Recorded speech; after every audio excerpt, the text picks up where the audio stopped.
नमस्कार दोस्तों, मैं शिवम शर्मा टीम रणनीतिकार से एक बार आप सभी के सामने फिर से हाजिर। आप जुड़ चुके हैं टीम रणनीतिकार से। आज है 11 नवंबर। 11 नवंबर पूरे भारत में राष्ट्रीय शिक्षा दिवस के रूप में मनाया जाता है। राष्ट्रीय शिक्षा दिवस भारत के पहले शिक्षा मंत्री की स्मृति में मनाया जाता है।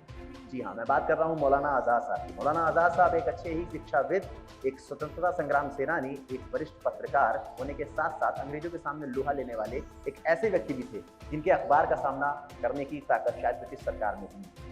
आज के इस कार्यक्रम में हम लोग जानेंगे 2020 में आने वाली नई शिक्षा नीति के बारे में। जानेंगे कि वो नीति पहले की नीति से किस प्रकार अलग है और ऐसे कौन से महत्वपूर्ण बदलाव हैं जो उस नीति में करे गए। नमस्कार, मैं सिंघानिया। और जैसे कि यहाँ पे बात हो रही है न्यू एजुकेशन पॉलिसी की, तो इसमें पहला चेंज 1963 में और दूसरा चेंज 1968 में, और जो वर्तमान में चेंज हुआ है वो 2020 में हुआ है, जो कि 2022 या 2023 तक लागू भी कर दिया जाएगा। इस शिक्षा नीति में जो बदलाव हुए हैं वो काफ़ी सोच समझ कर हुए हैं, और इसकी अध्यक्षता कस्तूरी रंजन जी ने की है, जो कि इसरो के बहुत बड़े वैज्ञानिक भी हैं। इस शिक्षा नीति को बनाने के लिए अभी तक की सबसे बड़ी कमेटी का इसमें इस्तेमाल हुआ। अगर बात करें इस नीति की, तो जो पहले हमारे भारत की शिक्षा में जो पैटर्न चलता था 10+2 यानी कि 10 और 12, यानी कि 10 साल हाई स्कूल तक और उसके बाद के 2 साल इंटरमीडिएट तक। ये 12 साल ऐसे होते थे जब जो राज्य सरकारें होती थी वो किसी छात्र की शिक्षा पर एक नज़र रखती थी और उसको देखती थी। उसके बाद छात्र पूर्णतः स्वतंत्र था किसी भी तरह की यूनिवर्सिटी में अपनी शिक्षा को लेने की, पर वो शिक्षा उसको एक स्ट्रीम के हिसाब से मिलती थी। जैसे साइंस साइड वाले साइंस, कॉमर्स वाले कॉमर्स और आर्ट्स वाले आर्ट्स में शिक्षा ले सकते हैं। पर हमारी जो नई शिक्षा नीति है उसमें जो पैटर्न है वो पूरी तरह से चेंज हो चुका है, जो कि हो गया है 5+3+3+4। अच्छा, ये 5+3+3+4 का जो पैटर्न है, इसको बहुत ज़्यादा ना उलझाते हुए अगर इसका सरलीकरण करें तो पहले के जो 5 साल होते हैं उसमें जो बच्चा होता है वो अपनी शिक्षा शुरू करता है प्ले ग्रुप से। 3 वर्षों तक प्ले ग्रुप में शिक्षा लेने के बाद उसको 2 स्टैंडर्ड्स मिलते हैं, यानी कि फर्स्ट और सेकेंड। 2 कक्षाओं तक वो शिक्षा पहले 5 साल में ले लेता है। अच्छा, इस समय तक उसको किसी भी तरह के कोई भी एग्जाम का सामना नहीं करना पड़ता है। अब बात करते हैं दूसरे वाले 3 की, तो इस 3 में उसको तीसरी, चौथी और 5वीं कक्षा में शिक्षा लेनी पड़ती है। अच्छा, ये वह पहला समय होता है जब जीवन में कोई भी छात्र अपने पास पहली बार परीक्षा को देख लेगा। अच्छा, बात करें इसके बाद वाले 3 की, तो उसमें छठी, 7वीं और 8वीं कक्षा की परीक्षाएं और कई सारे सिलेबस उसके पास आते हैं, जिसमें एक चीज़ और भी मैंडेट है कि उस छात्र को उस जगह की नेटिव लैंग्वेज में शिक्षा लेना भी ज़रूरी है। पर ये उसके सामने एक सुझाव है, अगर वो चाहे तो वो इंग्लिश में भी परीक्षा ले सकता है, पर उसके लिए इस चीज़ के लिए उसके ऊपर किसी भी तरह का कोई भी दबाव नहीं बनाया जाएगा। बात करें यदि अंतिम 4 वर्षों की, इन 4 वर्षों में वह 9th, 10th, 11th और 12th की शिक्षा लेता है। अगर पहले की शिक्षा नीति की बात करें तो 9 से 12वीं तक का समय वह समय होता था जब वहां पर हम लोग किसी भी तरह से किसी स्ट्रीम को चूज कर देते थे, यानी कि जिसको साइंस पढ़नी है वो साइंस चूज करेगा, जिसको फिजिक्स पढ़नी है या फिर बायो पढ़नी है वो अलग अलग अपने सब्जेक्ट्स को चूज करता था। नई शिक्षा नीति में यह चीजें बदल चुकी हैं। नई शिक्षा नीति की अगर बात करें तो इस नीति में हम लोग अगर मैथ्स के साथ बायो लेना चाहते हैं या फिर बायो के साथ ज्योग्राफी लेना चाहते हैं, ज्योग्राफी के साथ आर्ट्स से रिलेटेड कोई सब्जेक्ट लेना चाहते हैं, तो हम लोग पूरी तरह से स्वतंत्र हैं, यानी कि हमारे छात्र पूरी तरह से स्वतंत्र हैं और वो किसी भी तरह का कोई भी सब्जेक्ट चूज कर सकते हैं। तो ये हो गया 5+3+3+4।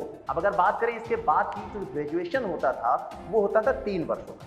अब जो ग्रेजुएशन का अवधि बढ़ा दी गई है वो बढ़ा करके कर दी गई है 4 वर्ष। अगर बात करें ग्रेजुएशन के फर्स्ट ईयर की, कई बार ऐसा होता था कि किसी कारणों के चलते जो छात्र होते थे वो ग्रेजुएशन को छोड़ देते थे, तो उनको एक शब्द दिया जाता था that they are drop out. वो ड्रॉप आउट है।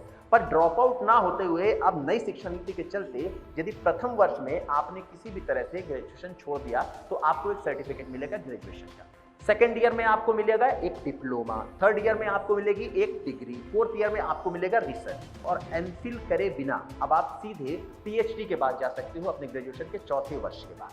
तो ये कुछ महत्वपूर्ण बदलाव थे जो हमारी नई शिक्षा नीति है उसके लागू होने की कोई तारीख सरकार की तरफ से अभी फिलहाल नहीं बताई गई है कि ये तारीख ही होगी, मगर मोस्ट प्रोबेबली ये है कि 2022 से 2023 तक यह नीति लागू करी जा सकती है। अब इस नीति के आने से हमारा भारत, जो कि अपने आप में यदि कहा जाए तो राजनीतिक मुद्दों का एक देश है, यहाँ पर छोटी छोटी बातों का मुद्दा बन जाता है, तो कितना अछूता रहेगा यह विषय राजनीतिक मुद्दों से, इस चीज़ को हम लोग आगे जानेंगे और हमारी साथी अतिका अंसारी बात करेंगे ऐसे ही कुछ सोशल इश्यूज और सोशल मुद्दों पर। अब एक नज़र इस नई राष्ट्रीय शिक्षा नीति से जुड़े उन मुद्दों पर भी डाल लेते हैं जो कहीं ना कहीं कंट्रोवर्सी के घेरे में है, या फिर कह सकते हैं कि कुछ लोगों की चिंता का विषय है। कई लोग मातृभाषा यानी कि मदर टंग के इस्तेमाल के लिए चिंता जता रहे हैं और कई सवाल उठा रहे हैं। जैसे कि क्या मदर टंग या मातृभाषा के इस्तेमाल से अंग्रेजी भाषा की प्राथमिकता कम नहीं होती, जो कि हमें वैश्विक स्तर पर बराबरी और कई अवसर प्रदान कराती है। दूसरा सवाल ये उठ के आ रहा है कि उन छात्रों का क्या जिन्हें कई कारणवश एक क्षेत्र से दूसरे क्षेत्र जाना पड़ता है और उनके लिए भाषा एक अवरोध का कारण है। तीसरा सवाल शिक्षक की कमी को लेकर उठता है। जहां इस देश में अभी भी शिक्षक की संख्या बहुत ही कम है, वहां क्या मातृभाषा के क्वालिटी टीचर्स का होना संभव हो पाएगा? एक चिंता का विषय ये भी है कि जहां सरकारी विद्यालय इस नीति को पूरी तरीके से अपनाते हुए नजर आ सकते हैं, वहीं निजी विद्यालय इस मामले में कुछ कदम पीछे पड़ेंगे, जिसकी वजह से अनचाहा गैप यानी कि अंतराल पैदा हो सकता है। इन सब सवालों के अलावा एक सबसे बड़ा सवाल इसके इम्प्लीमेंटेशन को लेकर है, जहां पर ये नीति सिर्फ एक थियोरेटिकल अप्रोच तक ही नजर आ रही है। इस नीति को लेकर आपकी क्या राय है, हमें कमेंट सेक्शन में ज़रूर बताइएगा और हमें लाइक, शेयर, सब्सक्राइब करना ना भूलिए।